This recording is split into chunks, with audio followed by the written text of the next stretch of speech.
नमस्ते, स्वागत छ यहाँहरूलाई मेरो च्यानलमा। आज म यहाँहरूलाई छोइला मोमो कसरी बनाउने भनेर देखाउन गइरहेको छु। छोइला मोमो बनाउनको लागि सबैभन्दा पहिला मैले लिएको छु स्टिम गरेको मोमो। यहाँहरूले भेज, चिकन जुनसुकै मोमोबाट पनि छोइला मोमो बनाउन सक्नुहुनेछ। मैले चाहिँ भेज मोमो लिएको छु। मैले यहाँहरूलाई भेज मोमो कसरी बनाउने भन्ने डिटेल रेसिपीको लिंक चाहिँ डिस्क्रिप्सन बक्समा शेयर गरेको छु।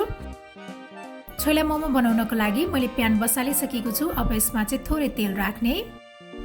अब यसमा चाहिँ स्टिम गरेको मोमो राखेर मोमोलाई चाहिँ रातो हुने बेलासम्म फ्राई गर्नुपर्छ।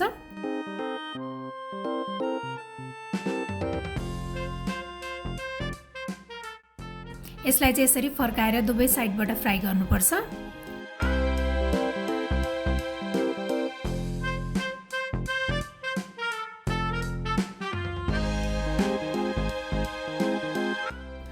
मोमो रेडी भइसकेको छ। मैले यसलाई एउटा मिक्सिङ बाउलमा ट्रान्सफर गरेँ। त्यसपछि अब यो मोमोको लागि चाहिने पेस्ट बनाउन गइरहेको छु। यसको लागि मैले यो खलमा राखेँ अदुवा लसुन। अब यसलाई चाहिँ पिस्नुपर्छ।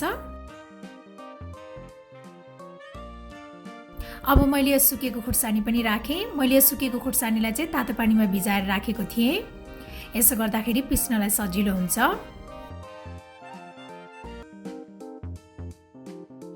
त्यसपछि अब आधा चम्चा जति टिमुर पनि राख्ने। टिमुर पनि पिस्ने।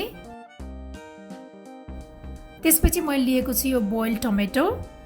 यसको चाहिँ मैले बोक्रा निकालेर लिएको छु। अब यसलाई पनि पिस्नुपर्छ।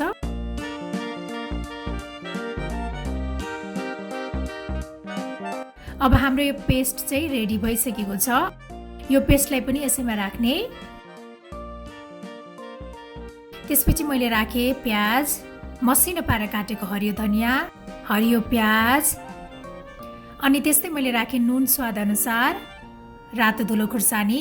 धुलो खुर्सानी चाहिँ अप्सनल हो। यदि यहाँलाई धेरै पिरो मनपर्छ भने मात्रै राख्नु होला। त्यस्तै मैले कागतीको रस पनि राखेँ। अब यो छोइला मोमोलाई झान्नको लागि मैले प्यान बसालेको छु। अब यसमा चाहिँ तोरीको तेल राख्नुपर्छ। त्यसपछि अब यो मेथी फुराउने।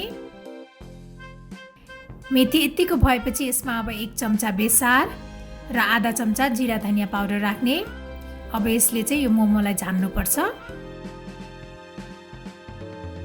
अब यो सबैलाई राम्रोसँग मिक्स गर्ने।